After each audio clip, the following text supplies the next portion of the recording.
बहुत बहुत स्वागत। आप देख रहे हैं एमपी अब तक। आपके साथ मैं हूं ललित प्रजापति।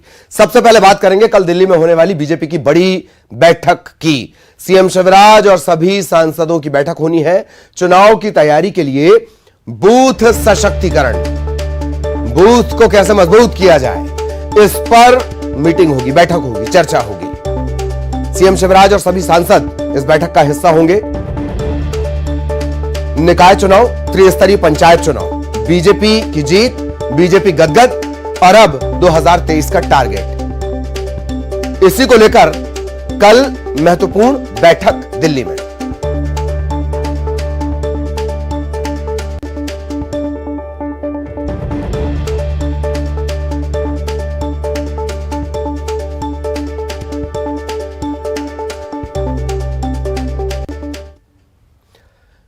हर घर तिरंगा अभियान को लेकर सीएम शिवराज ने पंचायती राज संस्थाओं को संबोधित किया और इस अभियान को लेकर कांग्रेस के विरोध पर सीएम ने निशाना भी साधा।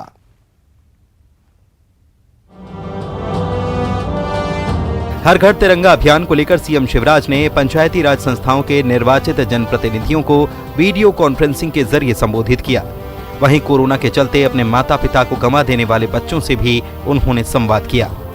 झंडा ऊंचा रहे हमारा, विजयी विश्व तिरंगा प्यारा, इसकी शान ना जाने पाए, चाहे जान भले ही जाए। ये गाते गाते लोग निकलते थे और इसलिए हर घर तिरंगा अभियान, हम अपना राष्ट्रध्वज अपने घर पे फहराएंगे। हम सब जानते हैं 13 से लेकर 17 अगस्त तक यह अभियान चलेगा। शहर शहर, गांव गांव अपने राष्ट्रीय ध्वज के प्रति सम्मान व्यक्त करने और भारत माता के लिए जरूरत पड़ी तो अपना सब कुछ न्योछावर करने का संकल्प लिया जा रहा है। तिरंगा अभियान का विरोध कर रही कांग्रेस पर सीएम ने अपने अंदाज में निशाना साधा है। सीएम ने वेब सीरीज के डायलॉग का इस्तेमाल करते हुए ट्वीट किया और लिखा, देख रहा है विनोद, ये कांग्रेसी अब तिरंगे पर भी राजनीति कर रहे हैं। सीएम के इस ट्वीट की चर्चा भी हो रही है।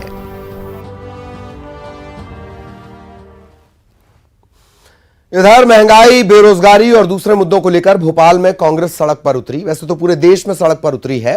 कांग्रेस ने केंद्र सरकार पर ईडी के दुरुपयोग के आरोप लगाए तो कांग्रेस पर बीजेपी ने पलटवार भी किया।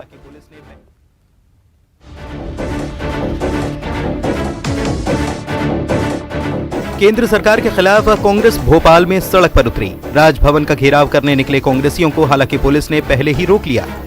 इस दौरान पुलिस के साथ कांग्रेस के कार्यकर्ताओं की झड़प हो गई। पुलिस ने कई प्रदर्शनकारियों को हिरासत में लिया। महंगाई समेत बेरोजगारी और खाद्य पदार्थों पर जीएसटी लगाने के मुद्दे को लेकर पूर्व मंत्री जीतू पटवारी ने प्रेस कॉन्फ्रेंस की। जीतू पटवारी ने साथ ही में कहा कि ईडी और दूसरी जांच एजेंसियों के दुरुपयोग के साथ ही अधिकारी पक्षपात कर रहे हैं। जीतू पटवारी ने सत्ता में आने पर अफसरों से हिसाब लेने की चेतावनी भी दे डाली। भारतीय जनता पार्टी जो लोकतंत्र की हत्या करना चाहती है, उसको कहा कि भारतीय जनता पार्टी प्रशासनिक व्यवस्था को ध्वस्त करना चाहती है। जितने अधिकारियों ने जहां जहां हरकत की उसकी सूची बनाई गई है, थोड़े दिन में पब्लिश भी की जाएगी और फिर जब सरकार आएगी, जब हिसाब भी पूछा जाएगा। इधर जीतू पटवारी के बयान पर मंत्री विश्वास सारंग ने निशाना साधा। उन्होंने कहा कि कांग्रेस पैसा वसूलने के लिए अफसरों पर दबाव बना रही है। देखिए, लोकतंत्र में इस तरह की शब्दावली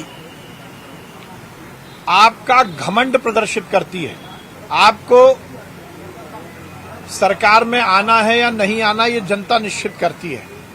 पर जो कार्यपालिका है, जो ब्यूरोक्रेसी है, जो अधिकारी कर्मचारी हैं, वो किसी सरकार के नहीं होते। नेशनल हेराल्ड मामले पर ईडी की कार्रवाई को लेकर कांग्रेस केंद्र पर निशाना साध रही है। हालांकि महंगाई और दूसरे मुद्दे कांग्रेस जरूर उठा रही है, लेकिन बीजेपी इसे बहाना बता रही है।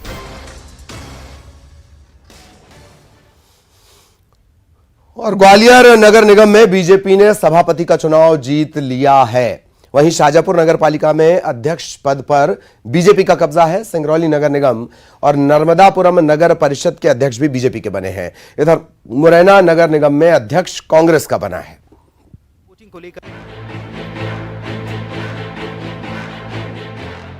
हाई प्रोफाइल बन चुके ग्वालियर नगर निगम के सभापति के चुनाव में आखिरकार बीजेपी ने जीत दर्ज कर ली। बीजेपी के मनोज तोमर ने कांग्रेस की लक्ष्मी गुर्जर को 1 वोट से हराया।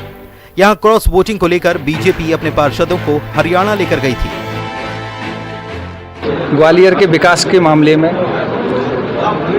लोगों को राहत मिले, आम आदमी को योजनाओं का लाभ मिले, जो भी मुद्दे परिषद में लाए जाएंगे वो विकास के मामले में कहीं कांग्रेस और भाजपा आड़े नहीं आएगी। उधर शाजापुर नगर पालिका पर बीजेपी ने कब्जा कर लिया। अध्यक्ष पद पर बीजेपी के प्रेम जैन निर्विरोध निर्वाचित हुए, तो वहीं उपाध्यक्ष पद भी बीजेपी के खाते में गया। कांग्रेस ने यहां अपना नामांकन भी दाखिल नहीं किया। आप देख सकते हैं गांधीहाल के सामने ये पूरे भाजपा कार्यकर्ता जश्न की तैयारियां कर रहे हैं। अधिकृत घोषणा हो चुकी है और भाजपा ने शाजापुर नगर पालिका पर अध्यक्ष और उपाध्यक्ष दोनों पदों पर जीत दर्ज की है। सिंगरौली नगर निगम के अध्यक्ष पद पर बीजेपी उम्मीदवार देवेश पांडे ने जीत दर्ज की। वहीं नर्मदापुरम के सुहागपुर नगर परिषद के अध्यक्ष पद पर लता पटेल ने जीत दर्ज की। कांग्रेस के लिए मुरैना नगर निगम का चुनाव संतोषप्रद रहा। मुरैना में महापौर के बाद सभापति पद पर भी कांग्रेस ने कब्जा कर लिया। कांग्रेस के राधा रमन दंडौतिया ने 7 वोटों से यहां जीत दर्ज की। इधर नगर पालिका अध्यक्ष के चुनाव में बीजेपी की जीत पर प्रदेश अध्यक्ष वीडी शर्मा ने कार्यकर्ताओं को बधाई दी। ये कहा कि आज 14 में से 13 जगहों पर बीजेपी जीती है। सिंगरौली में ज्यादा मत मिले हैं, मुरैना में हार मिली है। और तिरंगा अभियान को लेकर उन्होंने कहा कि आजादी में अकेले कांग्रेस ने संघर्ष नहीं किया, हर एक नागरिक का योगदान है। विपक्ष पर निशाना साधा, कहा कांग्रेस का एक योगदान है, इमरजेंसी के वक्त लोकतंत्र की हत्या जरूर कांग्रेस ने की है। नेशनल हेराल्ड मामले पर भी उन्होंने बयान दिया। लेकिन सिंगरौली में हमको और ज्यादा मत मिले, तो इसलिए मैं सभी कार्यकर्ताओं को बधाई देता हूं। और जो नगर पालिका और नगर निगम के अंदर और नगर परिषद में आज ऐतिहासिक बहुमत के साथ भारतीय जनता पार्टी जीती है, उन सभी विजयी प्रत्याशियों को भी बहुत शुभकामनाएं। कांग्रेस राजनीतिक दल का योगदान नहीं था। कांग्रेस आजादी के लिए उस समय जो बनी थी वो कांग्रेस नहीं है। गांधी जी ने कह दिया था, याद दिलाना चाहता हूं मैं, आजादी के बाद गांधी जी ने कहा था इस कांग्रेस को अब समाप्त कर देना चाहिए, अपने अपने राजनीतिक दल काम करेंगे। तो तुम्हारा क्या योगदान है भैया? योगदान इस देश के एक एक नागरिक का था। हां, एक योगदान जरूर है कांग्रेस का, क्या आजादी के बाद जब इस देश के अंदर लोकतंत्र की हत्या करने का रिकॉर्ड, और ये अगर कलंक किसी के पास है तो कांग्रेस का नेतृत्व श्रीमती इंदिरा गांधी के नेतृत्व में इस देश की लोकतंत्र की हत्या की थी। मीडिया के मेरे मित्र जानते हैं, आंदोलन कर रहे हैं, सोनिया गांधी ईडी में जा रही तो आंदोलन हो रहा है। यह दुर्भाग्य है इस देश का कि राजनीतिक दल अपने नेता को बचाने के लिए अपने कार्यकर्ता तो बहुत अच्छे होते, किसी भी दल के हो, नेता सब खराब होते, मैं ये भी नहीं कहना चाहता, नेता भी अच्छे होते हैं, लेकिन वो इनोसेंट कार्यकर्ताओं का गुमराह कर रहे हैं देश के अंदर। और इसलिए कांग्रेस के लोग भाग रहे हैं, वो जानते हैं कांग्रेस किस दिशा में जा रही है देश के अंदर, इसलिए कांग्रेस का अस्तित्व खत्म हो रहा है। इसका जवाब ये देश जरूर मांग रहा है। ये सोनिया गांधी, राहुल गांधी को इसका जवाब जरूर देना पड़ेगा। और सागर में न्यूज 18 की खबर का बड़ा असर हुआ। जैसी नगर ग्राम पंचायत में निर्वाचित पंचों की जगह उनके परिजनों को शपथ दिलाई गई। खबर को प्रमुखता से हमने दिखाया और उसके बाद पंचायत सचिव को सस्पेंड कर दिया गया है। आपको याद दिलाएं कि कल निर्वाचित सरपंच और पंचों का शपथ ग्रहण कार्यक्रम था। यहां 20 पंच निर्वाचित हुए, 10 इसमें से महिलाएं थीं, लेकिन शपथ ग्रहण में 3 महिलाएं पहुंची। बाकी 7 महिला सरपंचों की जगह उनके परिजनों ने शपथ ली। इस मामले में सागर जिला पंचायत सीईओ क्षितिज सिंघल ने संज्ञान लिया और पंचायत सचिव को सस्पेंड कर दिया। शिकायत प्राप्त हुई थी कि जैसी नगर पंचायत में शपथ ग्रहण में कुछ महिला पंचों नहीं आई थी और उनकी जगह उनकी कुछ परिजनों ने शपथ ली थी। तो ये जो मामला संज्ञान में आया तो सचिव जो है वहां के उनको निलंबित किया जाकर और जो शेष सदस्य थे उनको आज शपथ दिलाई। इधर काली कमाई को लेकर ईओडब्ल्यू लगातार कार्रवाई कर रही है। बालाघाट में दयाशंकर प्रजापति के यहां छापे में करोड़ों की संपत्ति का खुलासा हुआ है।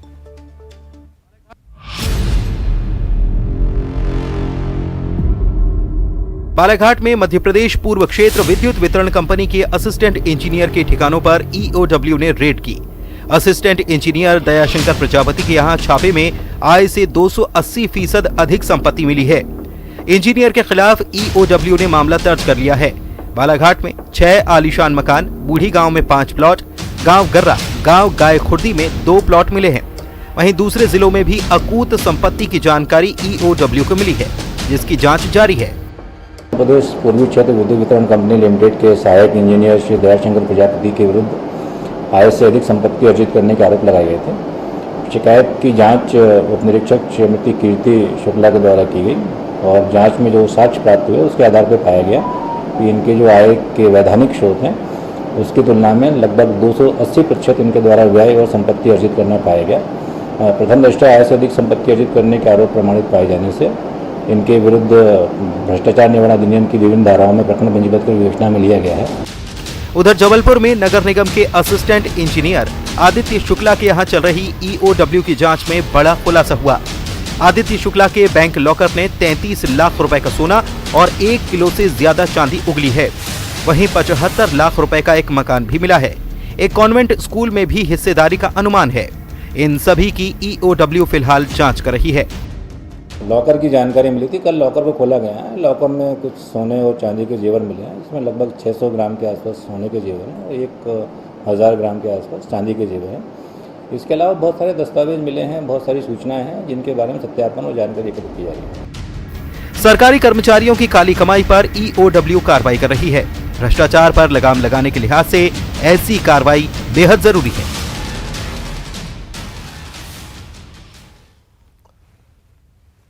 इधर खंडवा में पीडब्ल्यूडी के अधिकारी को इंदौर लोकायुक्त ने 50,000 की रिश्वत लेते रंगे हाथों पकड़ लिया। खंडवा, खरगोन, बड़वानी और बुरहानपुर जिले के संभागीय कार्यपालन यंत्री पीयूष अग्रवाल ने एक कंसल्टेंसी फर्म से 10 लाख रुपए का बिल पास करने की एवज में 50,000 मांगे।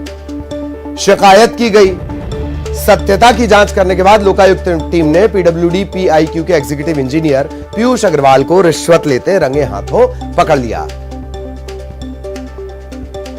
दिनांक 4 अगस्त को हमारे यहां से आरक्षक अनिल परमार जी को उनके साथ भेजा गया था। खंडवा में उनकी रिकॉर्डिंग कराई गई थी जिसमें उनके द्वारा रिश्वत मांग किए जाने की पुष्टि हुई थी और आज दल गठित करके इनको उनके कार्यालय में नितिन मिश्रा से 50,000 रुपए रिश्वत लेते हुए संभागीय परियोजना कार्यालय पीआईयू पीडब्ल्यूडी जो ऑफिस खंडवा का है वहां पर पकड़ा गया है। उनकी पेंट से 50,000 रुपए रिश्वत राशि बरामद की गई है। रतलाम में पशुओं में लंपी वायरस तेजी से फैल रहा है। इस वायरस को लेकर पशु चिकित्सा विभाग अलर्ट मोड पर आ गया है।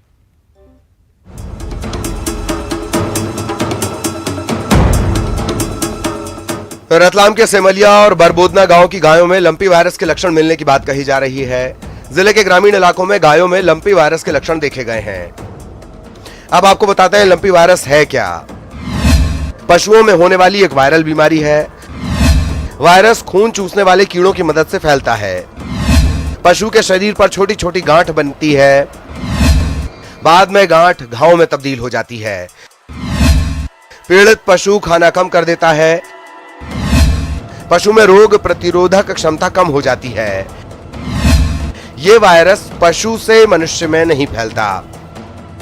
हालांकि स्वास्थ्य विभाग का कहना है कि अब तक कोई केस नहीं मिला है, लेकिन लक्षण वाले पशुओं के सैंपल की जांच कराई जाएगी। अभी मेरे को जहां तक मैंने दूरभाष से मैंने अभी बात की है तो मुझे अभी ऐसा कोई केस मिला नहीं है अभी तक की स्थिति में, है ना।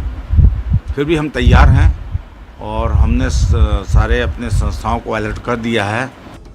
यह कहा जा रहा है कि राजस्थान के कुछ पशुओं में वायरस के लक्षण मिले हैं। ऐसे में राजस्थान से पशु लाने और ले जाने पर सावधानी बरतने की जरूरत है। अब खबर टीकमगढ़ से, जहां अस्तोन गांव में जमीनी विवाद को लेकर 2 पक्ष आमने सामने हो गए। देखते ही देखते लाठी डंडों से एक दूसरे पर हमला बोल दिया। इसका वीडियो भी लगातार वायरल हो रहा है। फिलहाल पुलिस इस मामले की पड़ताल कर रही है। इस वीडियो के आधार पर पतासाजी की जाएगी, पड़ताल की जाएगी और उसके बाद मामला दर्ज किया जाएगा।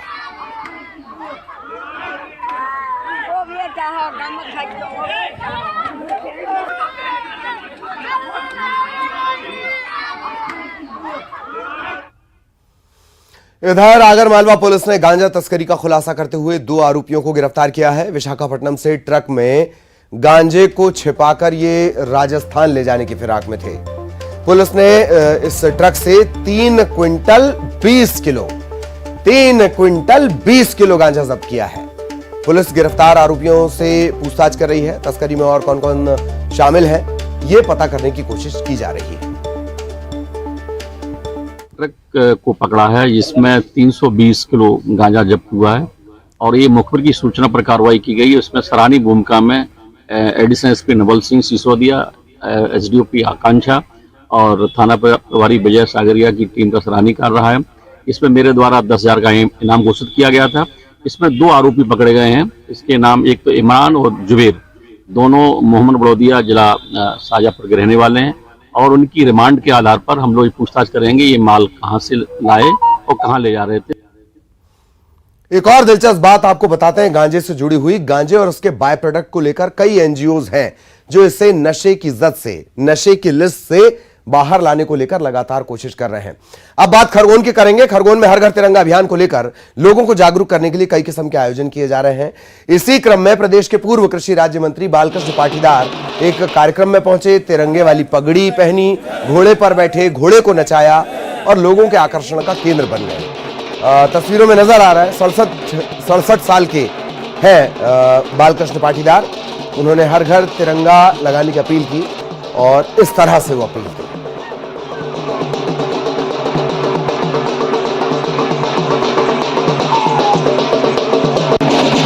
आज़ादी का अमृत महोत्सव 75 वर्ष आज़ादी का अमृत महोत्सव चल रहा है और उसी को लेकर के एक उत्सव था। ये घर घर तिरंगा लगे, इसके निमित्त एक प्रचार प्रसार भी था, ये प्रचार का भी अभियान था। और हम सब 75 वर्षों में आज हमारा देश जहाँ पहुँचा है, विकास की ओर बहुत तेज गति से बढ़ रहा है और खुशहाली भी आ रही है।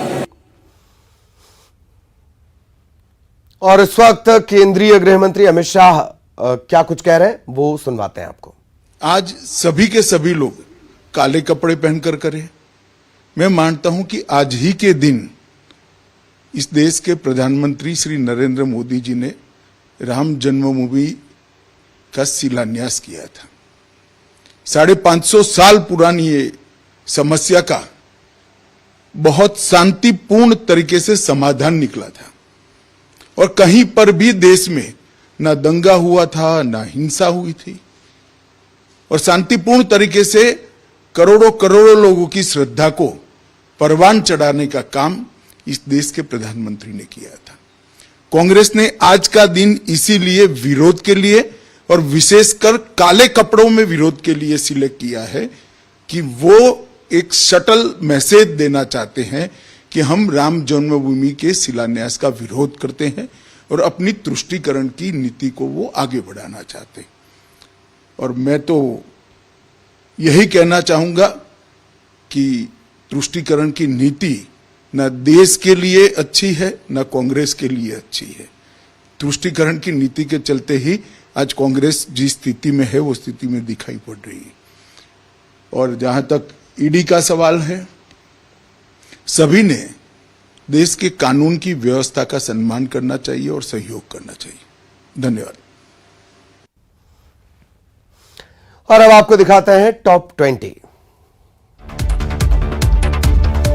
नगर पालिका अध्यक्ष के चुनाव में बीजेपी को बड़ी जीत। प्रदेश अध्यक्ष वीडी शर्मा ने कार्यकर्ताओं को दी बधाई। 14 में से 13 जगह पर बीजेपी जीती।